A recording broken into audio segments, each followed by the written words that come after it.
Subscribe कीजिए हमारे channel study stars को और लेटेस्ट वीडियो के लिए इस बेल आइकन को क्लिक कीजिए। हेलो स्टूडेंट, मैं दीपेश के सरवानी अपने इस यूट्यूब चैनल स्टडी स्टार्स में आपको छत्तीसगढ़ से संबंधित वीडियो प्रोवाइड करता हूं। और आज हम लोग देखने वाले हैं सीजीपीएससी प्रीलिम्स 2020-21 के जो सी सेट के क्वेश्चन आए थे उसके बारे में। तो चलिए हम लोग स्टार्ट करते हैं। तो देखिए, क्वेश्चन नंबर 20 तक हम लोगों ने पिछले वीडियो में कंप्लीट कर लिया था। आज हम लोग देखेंगे क्वेश्चन नंबर 21 से। तो देखिए, प्रश्न संख्या 21 एवं 22 के लिए निर्देश दिया गया है और उस निर्देश के अनुसार हमें क्वेश्चन को सॉल्व करना है। परिस्थिति का अध्ययन कीजिए तथा दिए गए विकल्पों में से किए जाने वाले कार्य को चुनिए। प्रश्न है, आप एक कंसल्टेंसी में आईटी विशेषज्ञ हैं, लेकिन आपको जो कार्य सौंपा गया है वह मानव संसाधन से जुड़ा हुआ है, जिसमें आप सीमित ज्ञान रखते हैं। आप क्या करेंगे? ऑप्शन पहला है, सीमित मात्रा में कार्य करेंगे तथा उसे बॉस को सौंप देंगे। तो ये जो है आपका सही आंसर नहीं हो सकता, क्योंकि आपको कार्य पूरा करने के लिए दिया गया है, लेकिन आप सीमित कार्य कर रहे हैं। दूसरा है, अपने सहकर्मियों से सहयोग लेंगे तथा सारे तौर तरीके सीख लेने के उपरांत अपने वरिष्ठ को बता देंगे कि अपने कार्य को संपादित करने में आपने एक सहयोगी की सहायता ली है। तो ये देखिए, ये है आपका पॉजिटिव आउटपुट, क्योंकि आपने उस कार्य को सीखा भी, साथ में उसे कंप्लीट करके भी दिया और बाद में उसे अपने वरिष्ठ अधिकारी को बता भी दिया। तो ऑप्शन नंबर बी आपका सही आंसर हो जाएगा। बाकी इसको भी आप देख सकते हैं, कार्य दिए जाने के समय ही आपने बॉस को बता दिया कि इस कार्य से संबंधित अनुभव आपके पास नहीं है। तो इसमें क्या हो रहा है कि आपने यहाँ पर थोड़ा सा नेगेटिव एटीट्यूड शो कर दिया कि आप इस कार्य को नहीं कर सकते। तो ये जो है ऑप्शन गलत हो जाएगा। चौथा, अपने वरिष्ठ को लिखित ढंग से बता देंगे कि इस कार्य से आपका कोई संबंध नहीं है। तो ये भी जो है थोड़ा सा निगेटिविटी शो कर रहा। तो ऑप्शन नंबर बी ही आपका सुटेबल आंसर है। आगे देखते हैं हम लोग क्वेश्चन नंबर 22 है आपका। आप एक कारखाना के मालिक हैं। एक दिन कारखाने में शोरगुल होने लगी तथा आपको बताया गया कि दो मजदूरों पर लोहे की एक छड़ गिर गई है। वे लोग बुरी तरह से घायल हो गए हैं तथा उनके शरीर से खून बह रहा। सभी लोग आतंकित हैं। आपको क्या करना चाहिए? तो इसमें भी आपको एक सुटेबल आंसर चुनकर बताना है। पहला क्या है, परिस्थिति को संभालने हेतु पुलिस को बुला लेना चाहिए। आप ऐसा भी कर सकते हैं, लेकिन ये क्या है, प्रारंभिक कार्य नहीं है। मजदूरों से कहना चाहिए कि वे लोग अपने अपने काम पर ध्यान दें। ये भी परिस्थिति के अनुसार सही आंसर नहीं है। मजदूर संघ के नेता को बुलाकर उसके साथ इस विषय में विचार विमर्श करना चाहिए। ये जो है तत्काल समय का कोई उपाय नहीं है। लेकिन चौथा जो है, घायल मजदूरों की तत्काल चिकित्सा की व्यवस्था करनी चाहिए, ये आपका सुटेबल आंसर है। तो ऑप्शन नंबर डी यहाँ पर एक सही आंसर हो जाएगा। आगे देखते हैं हम लोग प्रश्न संख्या 23 से लेकर 27 तक के लिए निर्देश दिया गया है। इसमें कथनों को ध्यानपूर्वक अध्ययन करके निम्नलिखित प्रश्नों के उत्तर देना है। समझिएगा आप इसको। एक शीर्ष कॉलेज के एमबीए में दाखिले के लिए उम्मीदवार का चयन करने के लिए शर्तें निम्नलिखित है। तो 5 शर्त दिए गए यहाँ पर कि किस प्रकार एमबीए के कॉलेज में दाखिला करवाया जा सकता है। पहला शर्त देखिए, 1 अगस्त 2017 तक उम्र जो है 25 वर्ष से ज़्यादा ना हो।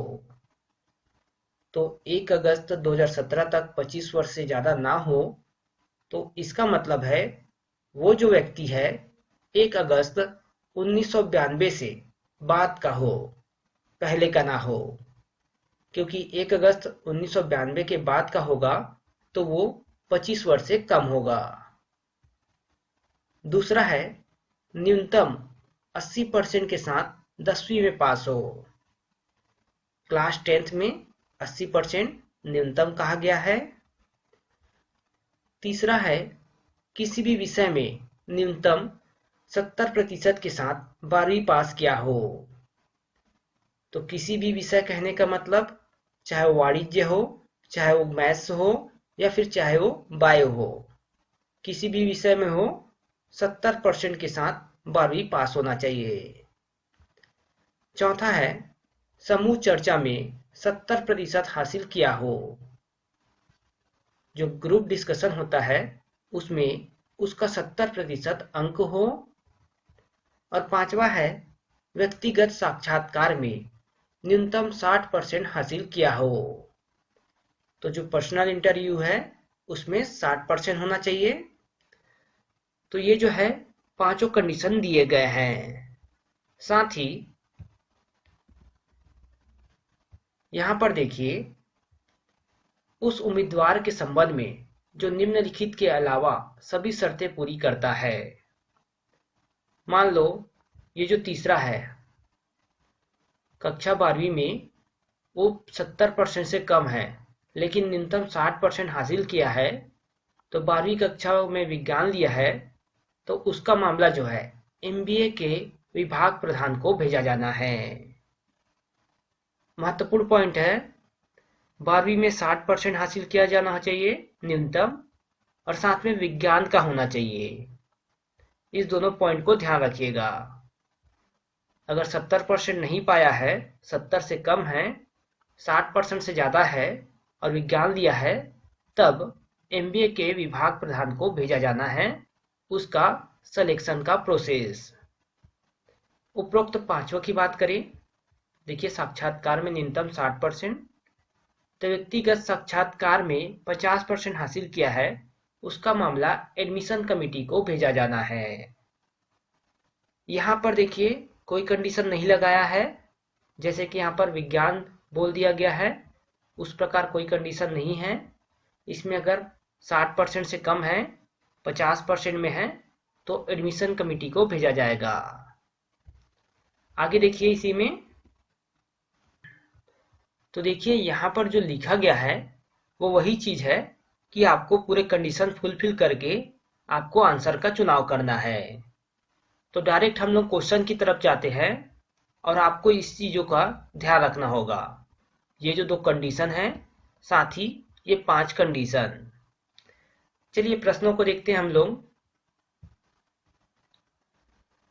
तो देखिए 23 नंबर का प्रश्न, सुशांत ने 12वीं में विज्ञान में 85% पाया है और 10वीं में 90%। देखिए उसमें 12वीं में 70% कहा गया था, तो सही है, ये 85 है, और 10वीं में 80%, तो यहाँ पर 90% है, तो ये भी ठीक है। उसके व्यक्तिगत साक्षात्कार में 61% और सामूहिक चर्चा में 74% हासिल किया है।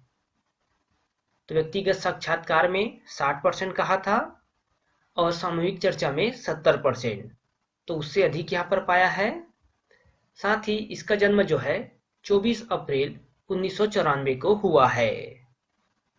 तो ये जो है 1 अगस्त 2017 तक 25 वर्ष का नहीं हुआ है। आप यहाँ पर फिर से देखिए,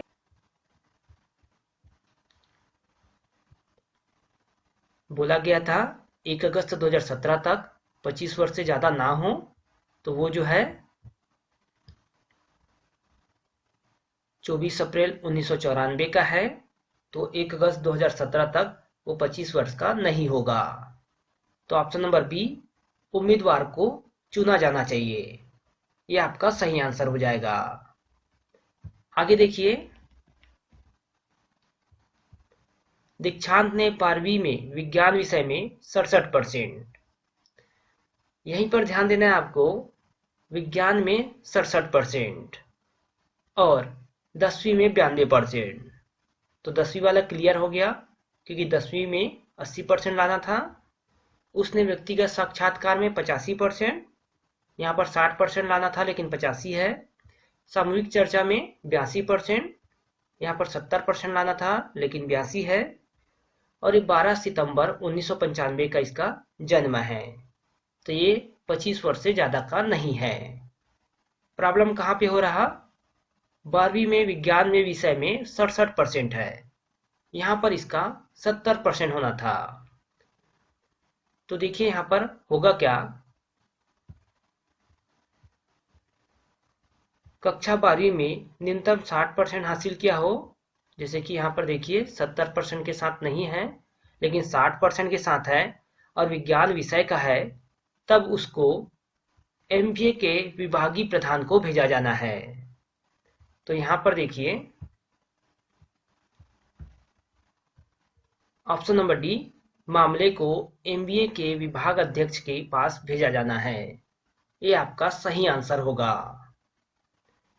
चीजों को समझकर आपको यहाँ पे सही आंसर देना रहता है। आगे देखते हैं हम लोग,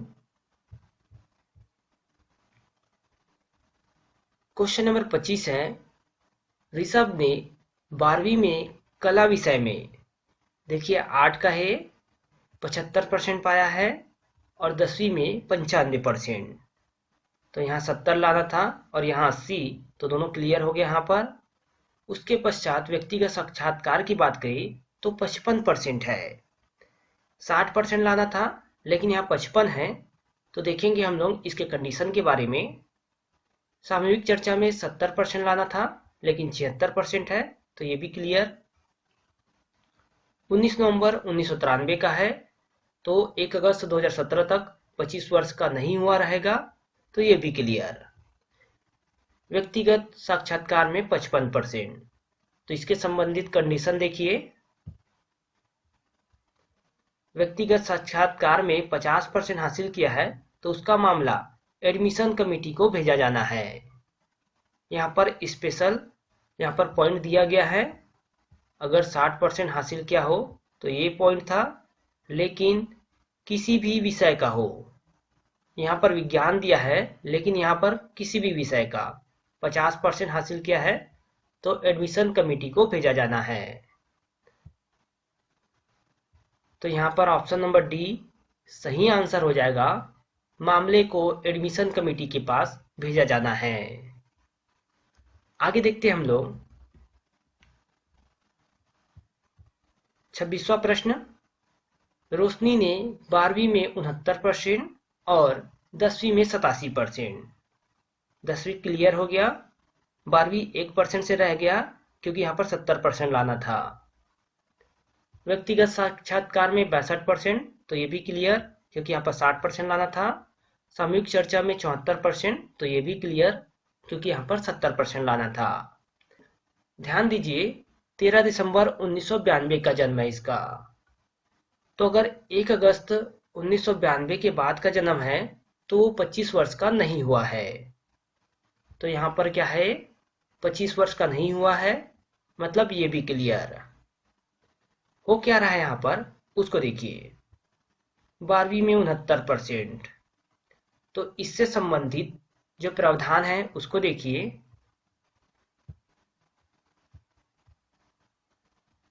अगर किसी भी विषय में न्यूनतम 70% के साथ 12वीं पास हो, लेकिन किसी भी विषय की बात ही नहीं हो रहा है यहाँ पर क्योंकि ये 69% हो गया।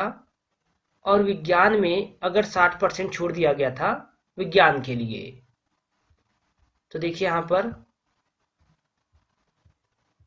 इसके जो विषय है उसको ही नहीं बताया गया है, 21 विषय से 12वीं पास किया था इसने। तो ये क्या हुआ, ऑप्शन नंबर ए, डेटा निर्णय लेने के लिए अपर्याप्त है। अगर इसका विषय बताया रहता तब विज्ञान के तहत ये पास हो जाता, लेकिन यहाँ पर नहीं बताया गया है, इसलिए डेटा निर्णय लेने के लिए अपर्याप्त है। आगे देखते हैं हम लोग। क्वेश्चन नंबर 27 है आपका, शेखर ने 12वीं में वाणिज्य विषय में 65%, फिर ये जो है 70 से कम है, और 10वीं में 85%। तो 10वीं क्लियर। व्यक्तिगत साक्षात्कार में 65%, तो ये भी क्लियर हो गया क्योंकि 60% लाना था इसमें। सामूहिक चर्चा में 80%, तो ये भी क्लियर। साथ ही इसका जन्म 29 अगस्त 1995, तो ये भी क्लियर। रुक क्या रहा है यहाँ पर? 12वीं में वाणिज्य विषय में 65%। कंडीशन क्या है वो देखिए। 12वीं में न्यूनतम 60% की बात करें तो इसमें विज्ञान विषय होना चाहिए। अगर 70 से कम है तो विज्ञान विषय होना चाहिए, लेकिन इसके पास क्या है? वाणिज्य विषय है, तो क्या हो जाएगा? उम्मीदवार को नहीं चुना जाएगा। पॉइंट को ध्यान रखिएगा।